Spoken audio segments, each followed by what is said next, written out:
கலிங்க விஜயம் அத்தியாயம் 39. வேங்கி நாட்டு படைத்தளபதி.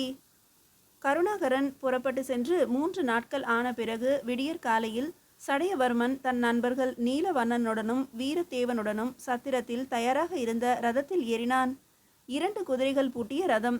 ரத சாரதி சடையவர்மனும் அவனது நண்பர்களும் ரதத்தில் ஏறியவுடன் ரதத்தை விரைவாக செலுத்தலானான். அந்த ரதம் நல்ல வேலைப்பாடு மிக்கதாய் கம்பீரமாக இருந்தது. பட்டு துணிகளால் விதானம் அழகுபடுத்தப்பட்டிருந்தது. விலை உயர்ந்த ஆசனங்களும் பட்டினால் திண்டுகளும் அமருவதற்கு வசதியாக இலவம் பஞ்சினால் ஆன இருக்கைகளும் இருந்தன. பெரிய மனிதர்களும் உயர்ந்த படைத்தலைவர்களும் பயன்படுத்தக்கூடிய ரதத்தை தன் அருமை நண்பன் கருணாகரன் தனக்கு ஏற்படுத்தி இருக்கிறான் என்று நினைத்து சடையவர்மன் மனம் மகிழ்ச்சியில் நிறைந்தது. சடையவர்மன் அன்று சாதாரணமான ஆடைகளைத்தான் அணிந்திருந்தான். பட்டத்து இளவரசர் விக்ரம சோழரை தரிசிக்க போவதால் தன்னிடம் இருந்த சற்று விலை உயர்ந்த ஆடைகள்தான் அவை. இடையில் அவன் பயன்படுத்தும் ஒரு நீண்ட கத்தியை சொருகி இருந்தான். மற்றபடி வேறு எந்த ஆபரணங்களோ அலங்காரங்களோ இல்லை என்றாலும் ரதத்தில் ஏறி அமர்ந்த உடனேயே தனக்குள் கம்பீரம் எட்டி பார்ப்பதை நினைத்து அவனுக்கே சிரிப்பு வந்தது. சடையவர்மன் இதற்கு முன்னர் வேங்கி நாட்டு தலைநகரம் சென்றதில்லை. வேங்கியில் கோட்டை எப்படி இருக்கும், மாட மாளிகைகள் அரண்மனைகள் எப்படி இருக்கும், காஞ்சியை போல இருக்குமா அல்லது தஞ்சையை போல இருக்குமா? காஞ்சியில் எங்கு பார்த்தாலும் கோயில் கோபுரங்கள் தெரியுமே. வேங்கி நாட்டில் அப்படிப்பட்ட கோயில்கள் இருக்குமா? அங்கு வசிக்கும் மக்கள் எப்படிப்பட்டவர்கள்? ஆனால் போர் வீரர்களும் காவலர்களும் நிச்சயம் சோழ நாட்டை சேர்ந்தவர்களாக இருப்பார்கள். இப்படிப்பட்ட எண்ணங்கள் மனதில் அவ்வப்போது தோன்றியது சடையவர்மனுக்கு. மாலை நேரத்தில் வேங்கி நகரத்தை நெருங்கியது ரதம். சற்று தூரத்தில் கோட்டையின் மதில் சுவர் தெரிந்தது. கோட்டையின் உள்ளே பெரிய மாளிகைகளும் கோபுரங்களும் கண்களுக்கு தெரிய ஆரம்பித்தன. கோட்டையின் பிரதான வாயிலுக்கு செல்லும் ராஜபாட்டையில் ரதம் சென்றது. பாதை நல்ல அகலத்துடன் காணப்பட்டது. ஆகா, இது என்ன? வாயிலுக்கு அருகில் இருபுறத்திலும் மக்கள் வரிசையாக நிற்பது தெரிகிறதே. ஜெய பேரிகைகள் முழங்குகிறதே. சங்கநாதம் ஒலிக்க தொடங்குகின்றதே. மதில் சுவரின் மேல் மாடத்தில் இருந்த முரசும் பலமாக ஒலிக்க தொடங்கியது. மேல் மாடத்தில் இளம் பெண்கள் பூக்கூடைகளுடன் பூ மாறி பொழிவதற்கு தயாராக இருப்பது போல காணப்பட்டது. கோட்டை வாயிலின் உட்புறத்திலும் வெளியிலும் போர் வீரர்கள் வரிசையாக ஈட்டிகளையும் ஆயுதங்களையும் ஏந்தியவாறு நின்றிருப்பதும் தெரிந்தது. இன்று என்ன விசேஷமாக இருக்கும்? ஒருவேளை சக்கரவர்த்தியின் அருமை புதல்வரும் பட்டத்து இளவரசருமான விக்ரம சோழர் வெளியே எங்காவது புறப்படுகிறாரா? அல்லது அக்கம் பக்கத்திலுள்ள நாடுகளின் அரசர்களோ வடநாட்டு அரசர்கள் எவராவதோ வருகிறார்களா என்று தெரியவில்லையே. அடடா, இந்த நேரத்தில் நாம் வந்து விட்டோமே. இவ்வாறு எண்ணிய சடையவர்மன் சாலையின் இரு புறங்களையும் பார்த்தவாறு வந்தான். சாலையில் இருந்த வீரர்கள் சடையவர்மனை பார்த்து பணிவாக வணக்கம் செலுத்தினர். சடையவர்மன் சற்று நெளிந்தவாறு பதில் வணக்கம் தெரிவித்தான். ரத சாரதியிடம் கூறி ரதத்தை ஒரு ஓரமாக நிறுத்துமாறு கூறிவிட்டு நடந்துதான் செல்ல வேண்டும் என்று நினைத்தான் சடையவர்மன். அதற்குள் அவன் பார்வை கோட்டையின் வாயிலுக்கு சென்றது. மெய்காப்பாளர்கள் புடைசூழ 3 யானைகள் வந்தன. முதலில் வந்தது கரிய பெரிய யானை. அதன் அம்பாரியில் பால்முகம் கொண்ட சிறுவன் அமர்ந்திருந்தான். ஆகா, இந்த சிறுவன்தான் விக்ரம சோழனாக இருக்க வேண்டும். வாழ்த்து கோஷங்கள் விண்ணை எட்டியது சடையவர்மனுக்கு கேட்டது. அடுத்த யானையில் கருணாகர தொண்டைமான் அமர்ந்திருந்தது தெரிந்தது. நல்ல வேளையாக கருணாகரன் உடன் இருப்பதால் சங்கடம் குறையும். நாம் நினைத்தது சரிதான், விக்ரம சோழர்தாம் எங்கோ வெளியில் செல்கிறார் போலும். இப்படி நினைத்த சடையவர்மன் சாரதியிடம் ரதத்தை நிறுத்துமாறு கூறினான். ஆனால் சாரதி கவனித்ததாகவே தெரியவில்லை. இவ்வளவு வீரர்கள் பொதுமக்கள் முன்னிலையில் சடையவர்மன் கூறியது ரத சாரதிக்கு கேட்கவில்லை. ரத சாரதி வாயிலுக்கு அருகேயே சென்று நிறுத்தினான். ரதத்தில் இருந்து கீழே இறங்கிய சடையவர்மனுக்கு அருகில் கீழே நின்றிருந்த காவலர்கள் இருவர் அவனுக்கு வணக்கம் தெரிவித்துவிட்டு பட்டத்து இளவரசர் அழைப்பதாக கூறி வாயிலுக்கு அருகில் உள்ள மேடைக்கு அழைத்து சென்றார்கள். மக்களின் ஆரவாரம் அதிகரித்தது. பொதுமக்கள் இப்போதுதான் முதல் முறையாக பட்டத்து இளவரசர் விக்ரம சோழனை பார்க்கிறார்களா? அவர் இதுவரை அரண்மனையிலிருந்து வெளிவந்ததில்லையா? தான் இப்போதுதான் முதல் முறையாக பட்டத்து இளவரசரை தரிசனம் செய்கிறோம். பொதுமக்கள் இதற்கு முன்னர் எங்கே பார்த்திருக்க போகிறார்கள்? அதுதான் இவ்வளவு ஆரவாரம் செய்கிறார்கள் என்று நினைத்து கொண்டே நடந்து சென்றான் சடையவர்மன். அதற்குள் பட்டத்து இளவரசரும் கருணாகரனும் தாங்கள் ஏறி இருந்த யானைகளில் இருந்து கீழே இறங்கி மெய்காப்பாளர்கள் சிலர் புடைசூழ மேடையில் ஏறினார்கள். பட்டத்து இளவரசர் மேடையில் ஏறியதும் ஒரு பெரிய முழக்கம் எழுந்தது. பேரிகைகள், கொம்புகள், தாரைகள், தம்பட்டங்களிலிருந்து எழுந்த முழக்கத்தை கேட்டு ஜனங்களின் ஆரவார குரல் அடங்கியது. வாத்திய கோஷங்கள் நின்றவுடன் மேன் மாடத்தின் மேடையிலிருந்து முரசொலித்தவன் இடி முழக்க குரலில் கூறினான்.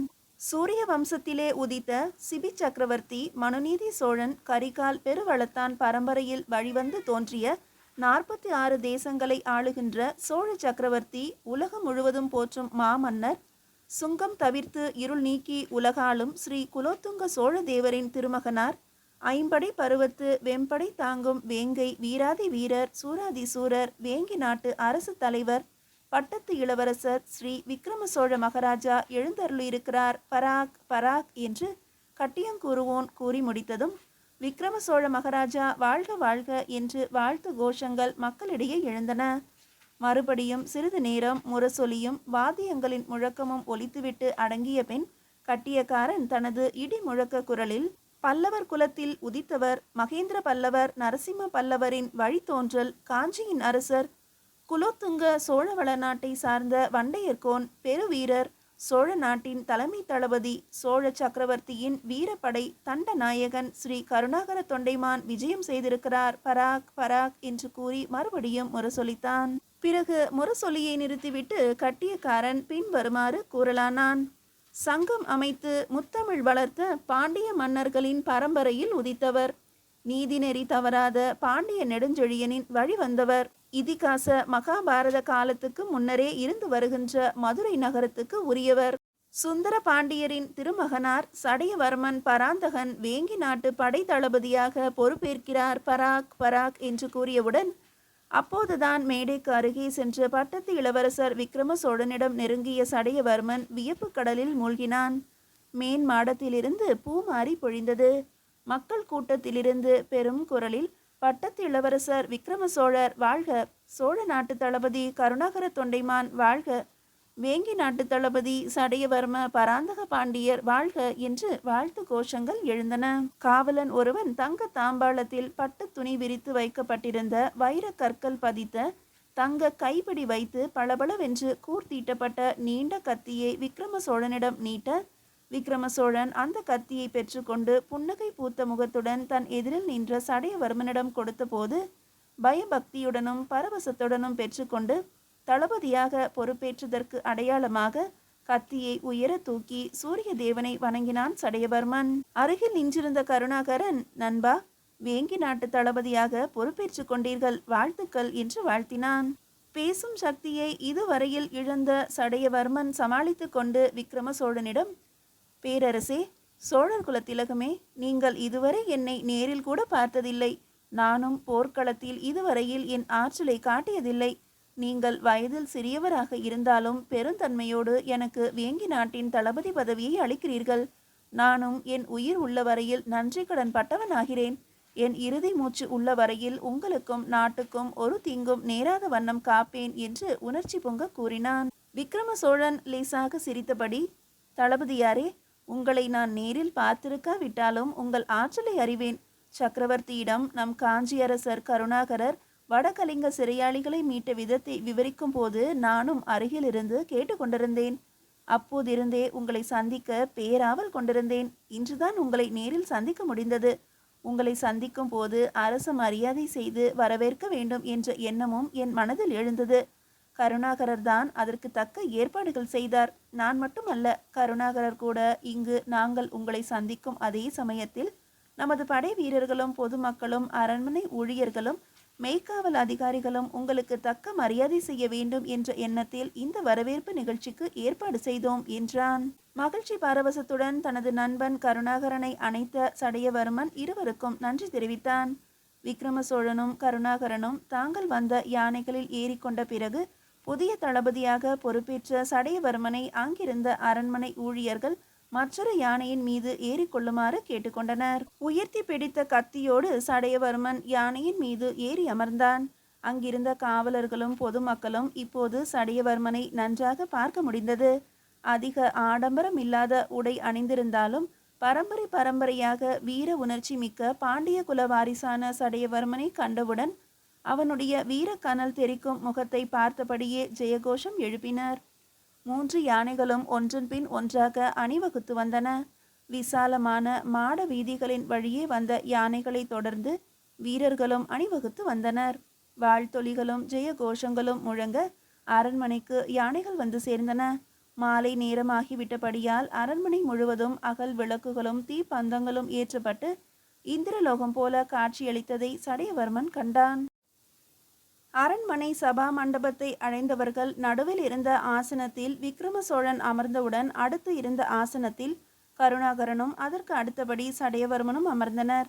மற்ற இருக்கைகளில் அமைச்சர்கள், அலுவலர்கள், உப தலைவர்கள் என்று அமர்ந்து கொண்டனர். வயதில் மூத்த அமைச்சர் ஒருவர் எழுந்து பட்டத்து இளவரசனுக்கு வணக்கம் செலுத்திவிட்டு சபையோரை பார்த்து கூறலானார். சபையோர்களே, இன்று நல்ல நாள். நமது வேங்கி நாட்டுக்கு வீரமிக்க தளபதி கிடைத்திருக்கிறார்.